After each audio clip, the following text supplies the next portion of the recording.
As a new day dawns on the other side of the world, the search is heating up for the missing Malaysia Airlines plane. Joining me now, Robert Mark is a Fox News aviation analyst and publisher of jetwine.com. John Lusich is a licensed commercial pilot and an investigator. John, let me start with you on this. USA Today is citing a high-ranking officer attached to a special investigative branch of the Malaysia police force in Kuala Lumpur, saying the captain is believed to be solely responsible. In particular, they're saying no one besides him was on board this plane, had the experience to fly the plane like this. Rob, is there something about the 777, though, that would have made it harder for this far less experienced co-pilot to maneuver it in the way they believe it was maneuvered from, the point it turned around thereafter? No, I don't think so. I mean, this young fella had quite a bit of time in the Boeing 737, and inside the cockpit, they look very similar. They really do. And the controls move the same. As far as the pilots go, they don't know how big the airplane is behind them. What sense does pilot suicide make when they turned the plane around? They turned it west, they turned it south, they were over an ocean. That ocean wasn't good enough. I mean, what could the working theory on that have been? Well, the one thing I think is important that we remember is that if this really was a suicide, if this man was really distraught, we're trying to figure this out in some sort of logical manner. And people that take their own lives are not thinking real logically. So that may be why some of this doesn't seem to make any sense. But to maneuver it in the way they believe it was maneuvered from, the point it turned around thereafter? No, I don't think so. I mean, this young fella had quite a bit of time in the Boeing 737, and inside the cockpit, they look very similar. They really do. And the controls move the same. As far as the pilots go, they don't know how big the airplane is behind them. What sense does pilot suicide make when they turned the plane around? They turned it west, they turned it south, they were over an ocean. That ocean wasn't good enough. I mean, what could the working theory on that have been? Well, the one thing I think is important that we remember is that if this really was a suicide, if this man was really distraught, we're trying to figure this out in some sort of logical manner. And people that take their own lives are not thinking real logically. So that may be why some of this doesn't seem to make any sense. But Rob, a question for you. I mean, flying 7 hours and going back over the other ocean, if the passengers on board that plane were alive, you have to think that they would have realized something was very wrong and done something. Do you think it's a fair presumption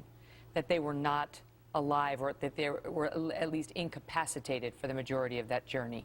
Well, I think it's a possibility, because what we have to realize is that most of this flight took place in the dark, and there was only a small amount of daylight left before the airplane ran out of fuel.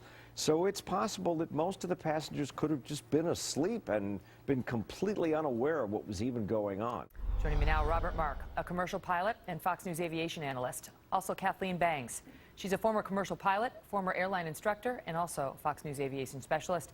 And Tom Blank, who is a former TSA deputy secretary. Welcome to you all. Rob, your thoughts on how we're going to get our arms around who this man really was and who the co-pilot was. There's even less information on him. We are being told by some that the captain's marriage appeared to be breaking up. Well, I think it's going to be important, as someone mentioned earlier, that the most important people to talk to are the people that have been flying with both of these guys for the last 60, 90, 120 days. Because when you're sitting in a cockpit with somebody else and they're maybe 2 feet away from you for 4, 6, 8, 10, 12 hours at a crack, you can get into some really interesting conversations. Not always great, but again, you learn an awful lot about the person you fly with, because we usually would fly with somebody for 30 days for a month-long schedule. It'd be interesting to find out, too, if this is a route that both of them, this is the first time for the junior pilot on the 777, but that the captain flew often. I don't know how often he's flown that route or how he came to fly it that day. That would be another interesting question. Panel, stand by, because we're going to come back to you.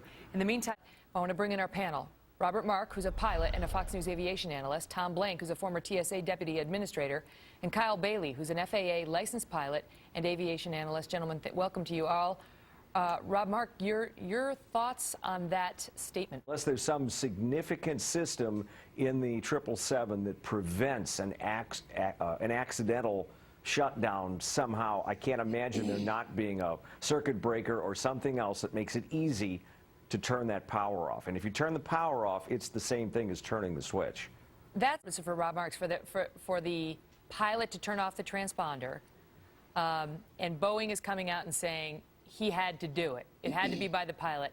You might expect that. Maybe it's the lawyer in me, but these things always wind up in litigation between the manufacturer of the aircraft and the airline. And one blames, they go like this. And I don't mean to cast aspersions on Boeing, but do we have to take these things with a grain of salt? Well, I think what we're not starting to see, certainly over the last week alone, we've seen the people line up on the hijacking side or the mechanical failure side. The suicide piece has almost pretty much disappeared. And honestly, I think that once people get that concept in their mind that this was a hijacking, I believe that sometimes, you have cognitive dissonance where you start to make sure that every fact lines up with what you believe. Mm-hmm. And I'm not trying to cast aspersions to anyone here. I'm just saying because I know I've done it myself. Mm-hmm. But it might be something we're going to have to deal with. Where do you stand tonight? Because you've been in a couple different places. Quick answer before I let you go, Rob. Well, quickly, I think I'm still leaning towards the fact that somebody got into the cockpit. That's really where I'm at. All right, guys. Thank you all for being here.